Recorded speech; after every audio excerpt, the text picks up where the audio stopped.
Hello everyone, welcome back to my channel NCERT Maths with Pradeep. Today we are going to start a new chapter of your grade 8, that is chapter number 6, square and square roots. So this video is basically an introduction video. Since this chapter is very long and has many topics to be covered, so I will split this introduction in 2 or 3 parts. So let's see the first thing.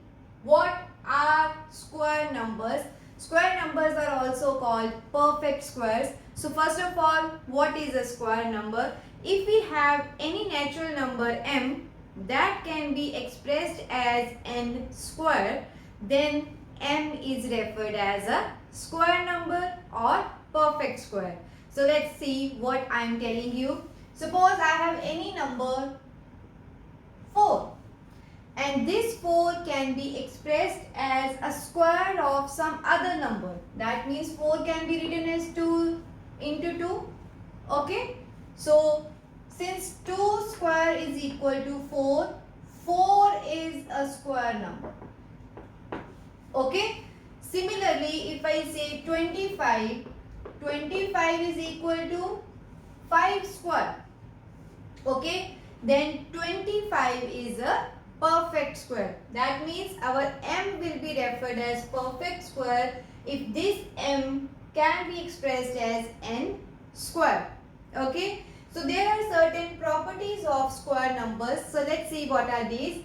So the first property is square numbers end with always 0, 1, 4, 5, 6 or 9 at the unit place. That is ones digit of any number if it has any one of these digits, that is 0, 1, 4, 5, 6 or 9, then chances are there that that number is a perfect square.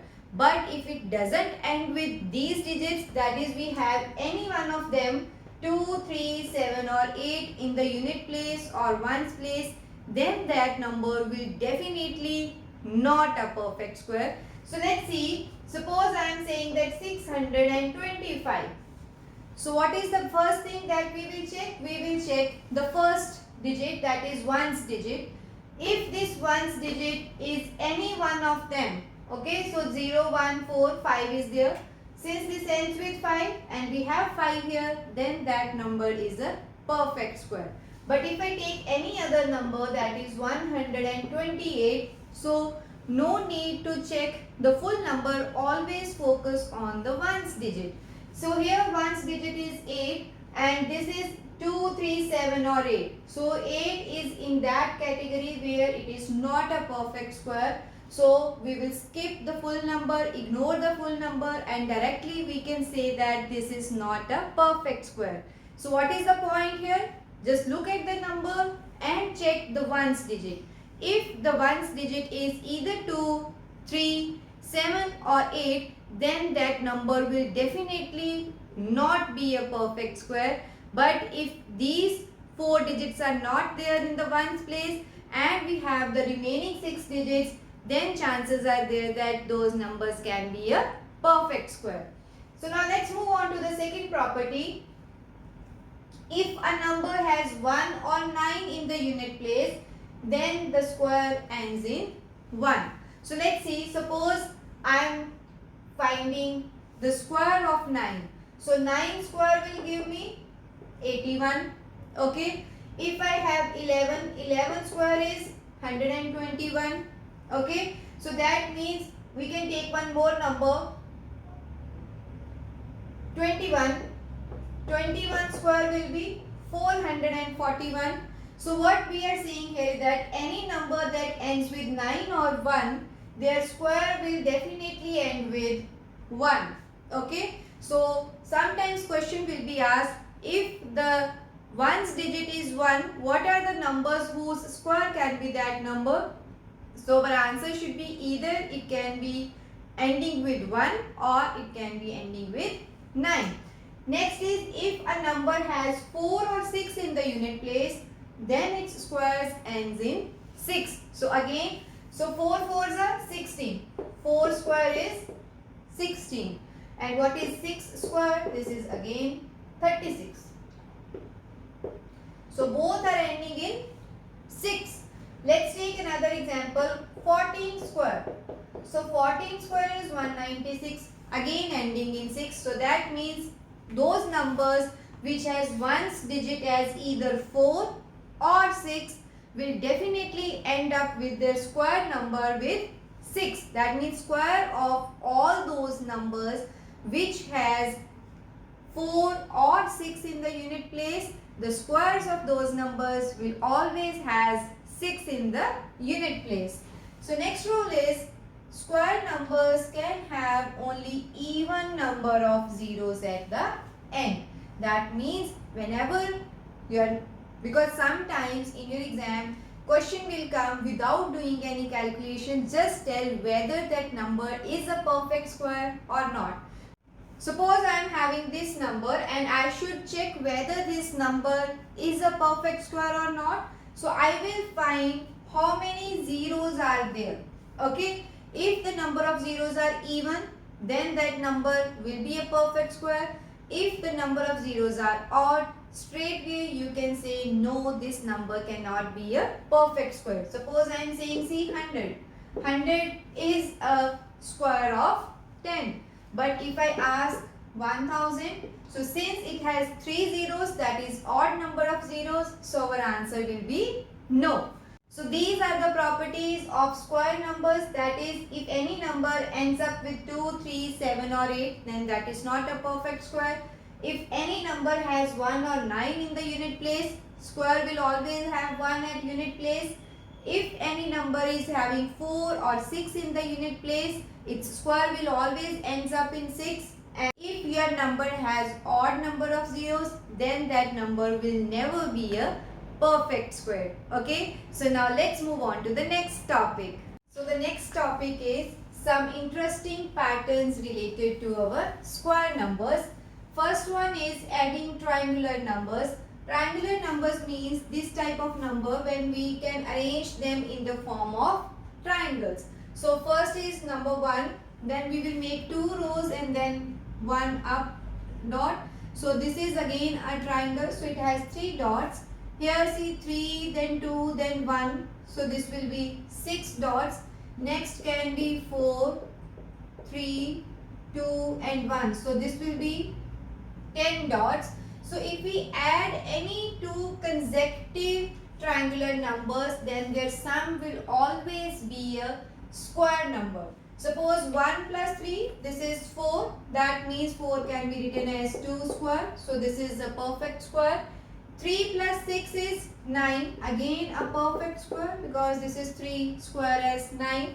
For 10, this is 10 plus 6, this will be 16. 16 will be 4 square. So this is a rule that whenever you are going to add any consecutive triangular numbers, the sum will always be a perfect square. Right? Second properties is how many numbers which are not perfect square between any two square numbers. We have one rule that if we are considering any two consecutive natural numbers, suppose 3 square and 4 square, and we need to find how many numbers are in between them, we will go with the smaller number. So out of these two numbers, which one is smaller? That is 3. So multiply that number with 2 and you will get those many non-perfect squares in between those square numbers. Here the rule is if we have n square and next natural number, that is n plus 1 whole square. So out of these two, this is the smaller one. So 2 times of n are the total numbers that lie in between these numbers. Let's check it here. 3 square is 9. 4 square is 16. So now let's see how many numbers in between them. So 9, 10, 11, 12, 13, 14, 15 and 16. So exclude these 9 and 16 and let's count these numbers. 1, 2, 3, 4, 5, 6. So total 6 numbers lie between these two numbers, and we can see that smaller number is 3. So 2 times 3 is 6. That means 2 and numbers lie in between these two squares. Okay. The third fact is adding odd numbers. So whenever we have any perfect square, it can be expressed as the sum of first odd numbers. Okay. Sometimes we use this method to check whether a given number is a square number or not. So if we keep on adding consecutive odd numbers, the final answer will always be a perfect square. So whenever you want to check, if keep on subtracting your odd numbers from the given number, if at some stage your answer is 0, so number is a square. If it is not 0, number is not a square number. So let's check. Sum of first and odd numbers is n square. Okay. Let us suppose I am taking 9. So 9 is a square number. So we will say 1 plus 3 plus 5. So 1 plus 3 is 4. 4 plus 5 is 9. So 9 can be written as sum of these 3 odd numbers. Or see, we can have a trick, that is 9 square is 3 square. Sum of first 3 odd numbers will give me 9. So let's check with 25. See, 25 is 5 square.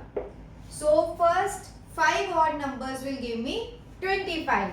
So let's check 1 plus 3 plus 5 plus 7 plus 9. So 1, 2, 3, 4, 5. So 1 plus 3 is 4. 4 plus 5 is 9. 9 plus 7 is 16. And 16 plus 9 is 25. That means if a number is a perfect square, so whatever number is the square, that is 25 is 5 square. So these many numbers, these many first odd numbers, when you add these numbers, you will get that square number. So in the other way, if I want to check, suppose check that 8 is a perfect square or not. So we will start from 8.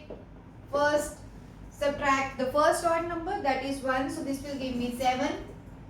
So from 7 I will subtract the next odd number, that is 3. So it will give me 4. So from 4 I cannot subtract any other number because 5 will give me negative number. So since our remainder is not 0, so this is not a perfect square. Let's check with 9. See, for 9, first I will go with 1. So I will get 8 in the first stage. So next should be 8 minus 3. So 5 minus 5 is 0. If after repeated subtraction I get 0, then that number will definitely be a perfect square. So next is sum of consecutive natural numbers. So we are considering any two consecutive natural numbers which will add up to give us a perfect square. Suppose 5 square, this is 25. Okay. So now we will express 25 with any two consecutive numbers. When we add those numbers, we will get 25. So how to find that? See, n square, that is 5 square. What you will do is n square plus 1 over 2 and n square minus 1 over 2. So n square is 25. So 25 plus 1 over 2. This is 26 by 2. I will get 13. Okay. And 25 minus 1 by 2, that is 24 by 2. I will get 12. See, 12 and 13 are the two consecutive numbers which when I add, I will get 25. So if they ask you express this number as sum of any two consecutive numbers, so just find out what is the square number for that, and then n square plus 1 by 2 and n square minus 1 by 2. Square of any odd number can be expressed as sum of two consecutive positive integer. Here condition is it should be any odd number only. Okay. Last is product of two consecutive even or odd natural numbers. So when we are multiplying any two consecutive odd or even numbers, this can be expressed in this formula, that is a plus 1 into a minus 1 is equal to a square minus 1. So what is a? See, this is 5 into 7. So we can say that a should be the number in between these two given numbers. So what is the number in between them? That is 6. So a is 6. Okay, because 6 plus 1 one number is a as 5, that is a minus 1, and second is a plus 1, because 6 minus 1 will give me 5, 6 plus 1 will give me 7. So the trick is the number in between these two numbers, just square it and subtract 1. So 6 square is 36, 36 minus 1 is 35. So 5 into 7 is 35. Similarly, you can take 8 and 10. Okay, so what is the number in between them? That is 9. So it should be 9 square minus 1. So 81 minus 1 is 80, and 8 into 10 is also 80. So these are some interesting facts about square numbers. Now let's move on to the next topic. So next topic is Pythagorean triplets. So Pythagorean triplets means that if we are given with three different numbers and we square all those numbers, sum of the squares of any two numbers is equal to the square of your third number. That triplet is called Pythagorean triplet. Since this is same as we use in our Pythagoras theorem, so we name it like so. Let us see 3, 4 and 5 is the Pythagorean triplet, because we will do 3 square and 4 square. This is equal to 5 square. So 3 square is 9, 4 square is 16 and 5 square is 25. So 25 is equal to 25. Okay. So this means that you should do square of all the numbers, and square of first two numbers or the smaller numbers is equal to the square of the third number. Then that three numbers together will be referred as Pythagorean triplet. Here also same thing.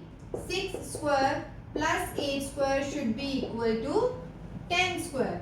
6 square is 36. This is 64, and here it is 100.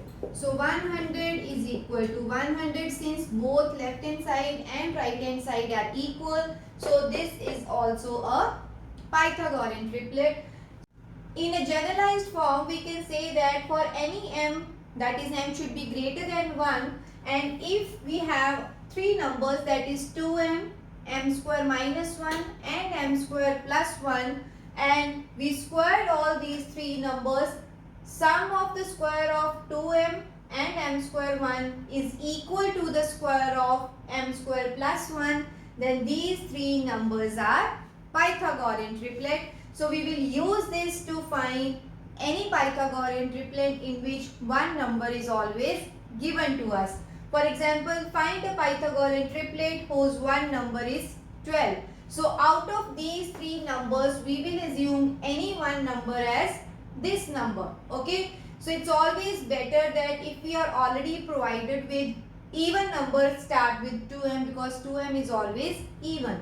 Otherwise, our answer will not be an integer. So let's check. If I start with some other number, so this means that m square should be equal to 12 plus 1, 13.